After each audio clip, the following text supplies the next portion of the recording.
si on est dans cette salle aujourd'hui, c'est que tout un chacun, on travaille de près ou de loin sur la partie cybersécurité. Vous dépendez de sociétés qui ont des tailles et des maturités vraiment différentes sur ce sujet, parce que vous êtes tous conscients qu'il y a des attaques qui viennent et qu'il faut s'en protéger. Donc ça, c'est une première raison qui est entre guillemets la plus connue.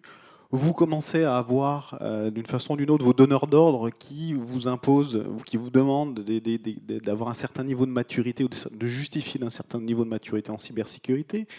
Vous avez aussi le troisième angle qui va arriver sur des contraintes légales qui vous obligent à avoir un certain niveau de maturité.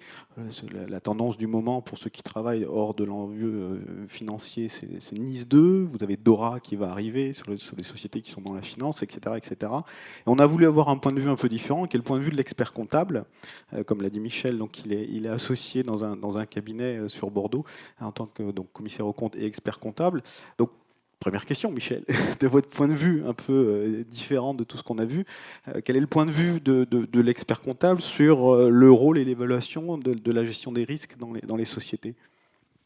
C'est-à-dire que le rôle de l'expert comptable est moindre que celui du commissaire aux comptes. Donc je vais plutôt parler de celui du commissaire aux comptes, parce que le commissaire aux comptes a une obligation légale quand même de protection des actifs de l'entreprise, et les actifs, ce n'est pas que les comptes.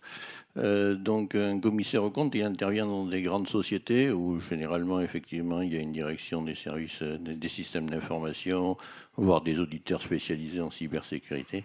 Dans ce domaine, effectivement, le commissaire aux comptes a une tâche relativement faible. Mais il intervient surtout dans des ETI et dans des grosses PME, et de l'expérience que j'ai, on peut dire que parfois on a des découvertes surprenantes. On reprend exactement ce que nous a expliqué Antoine là auparavant, et dans notre démarche de contrôle interne, on s'assure que les principes généraux sont respectés. On s'assure qu'il n'y a pas une porte arrière qui s'ouvre, etc., etc.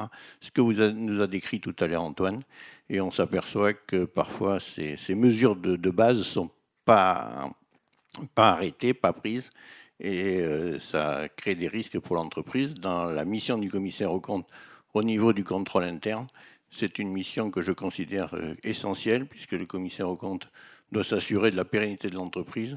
Ça ne sert pas à grand-chose de signer des comptes si le lendemain, il y a une attaque de cyber ou une attaque par intrusion physique. Alors, attaque de cyber, il faut rester modeste. Le commissaire aux comptes n'est pas un spécialiste. Il peut faire une revue générale de l'environnement. Et à partir de là, donc, il y a 3 conclusions en gros. Il y a des conclusions où on voit que la prise en compte du risque cyber est totalement assumée dans l'entreprise. Donc là, le commissaire aux comptes, il fait un petit rapport pour dire qu'a priori, tout va bien. Il y a des entreprises, la plupart du temps, quand même, où même nous, non grands spécialistes, on voit des failles. Et à ce moment-là, on leur dit de se rapprocher de spécialistes pour les bloquer. Et il y a des entreprises significatives où parfois c'est le désastre. J'ai une entreprise régionale qui fait 40 millions de chiffre d'affaires. Ce n'est pas une toute petite entreprise. Je peux vous dire que c'était le désastre. Tout le monde connaissait le mot de passe pour entrer sur le logiciel de la paye. Et tout le monde pouvait changer son bulletin de paye. Donc effectivement, celui qui aurait mis 10 000 € de plus dans le mois, peut-être ça serait vu. Mais quelqu'un qui aurait mis 100, 150, voire 1 000 €, une entreprise quand même qui a 500, 600 salariés, ça passait. Donc il faut quand même que le commissaire aux comptes ait une vision précise là-dessus. Merci. Vous faites partie d'un cabinet, vous êtes associé dans un cabinet qui a pas mal d'ancienneté au sein de Bordeaux et sa région, et même au-delà. Alors je parle de l'ancienneté du cabinet, je ne parle pas de la vôtre. Donc quel est votre... Elle est un peu moindre, mais quand même... Moi, j'ai coupé les cheveux pour pas que ça se voit que c'était blanc.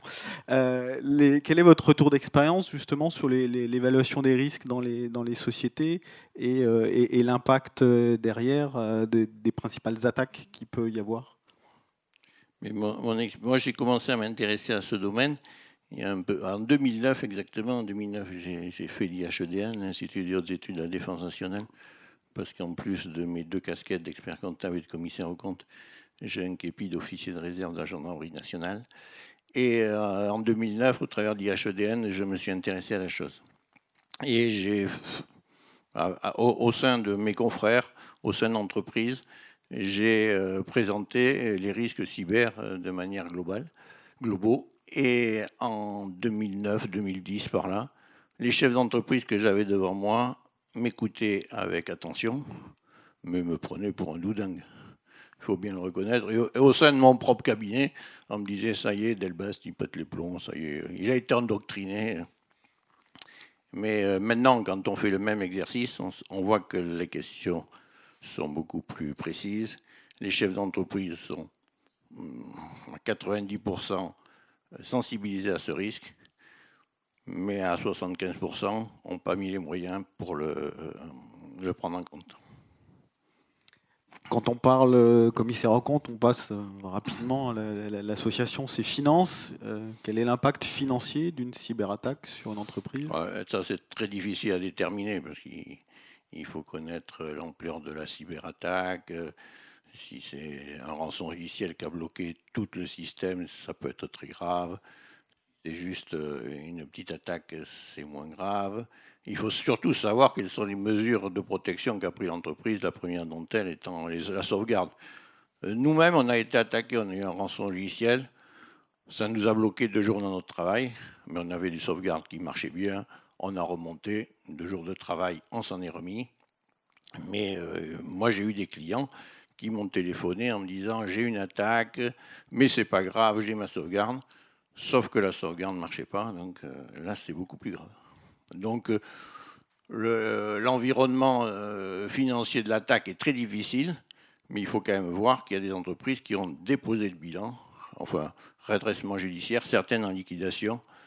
Il n'y a pas longtemps, l'entreprise Clestra, c'est côté de Strasbourg, en Alsace, qui faisait quand même 145 millions d'euros de chiffre d'affaires, c'est pas une petite entreprise. Et l'entreprise Clestra a été mise en redressement judiciaire et a dû être rachetée parce que le rançon logiciel leur avait coûté 3 millions d'euros. On parle des aspects financiers. Est-ce qu'il y a des aspects, si oui lesquels, non financiers d'impact d'une attaque cyber ? Oui, bien sûr. Alors, c'est la contrepartie. C'est la mauvaise réputation. Ce qui fait que certaines entreprises ne veulent pas porter plainte, veulent le cacher. Bon, maintenant... On sait que cacher une attaque cyber, ça peut y avoir des sanctions très importantes derrière. Mais néanmoins, oui, l'atteinte à la réputation est une chose très significative pour les entreprises. Et on entend, quand on est en contact avec différents dirigeants, des points de vue complètement différents. On dit, oui, voilà, moi je suis tel secteur d'activité, je ne suis pas impacté, ou j'ai telle taille de société, je ne suis pas impacté. Voilà. Quel est votre point de vue, votre retour d'expérience sur justement les secteurs plus vulnérables ou non d'ailleurs à la cyber? Est-ce qu'il y en a? Et si oui, lesquels? Alors il y a des secteurs, à mon avis, plus vulnérables médiatiquement. C'est sûr, quand on attaque un hôpital, quand un hôpital est attaqué, on a droit à BFM pendant une semaine.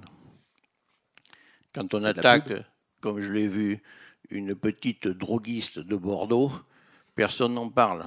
Mais cette personne, moi je l'avais au bout du fil.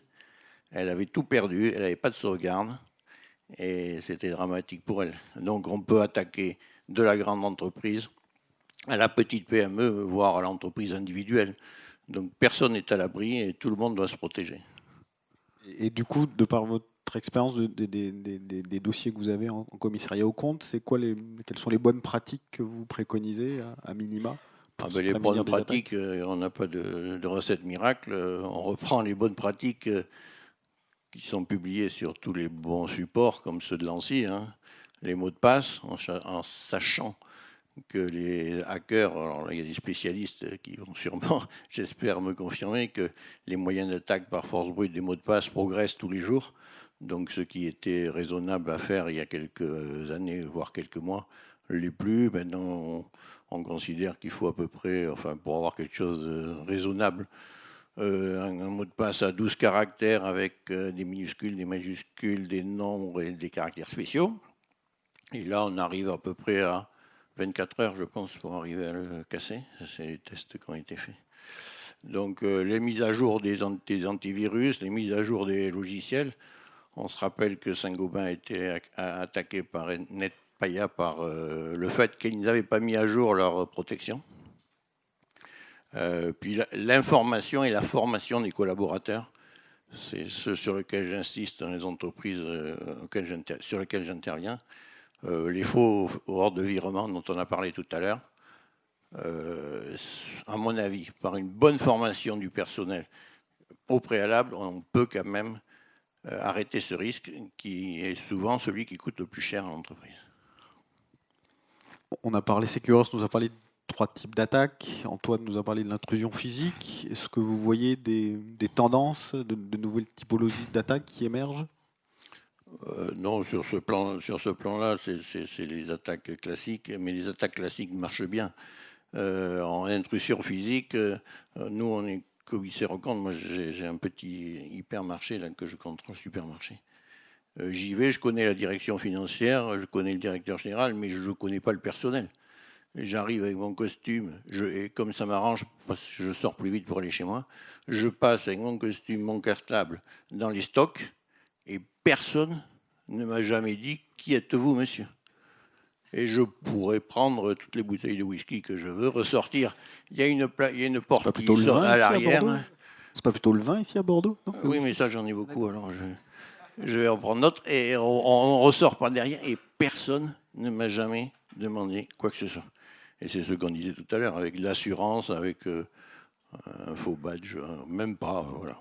Avec l'assurance, on fait beaucoup de choses. Merci pour votre témoignage, Michel. Est-ce que vous avez des questions?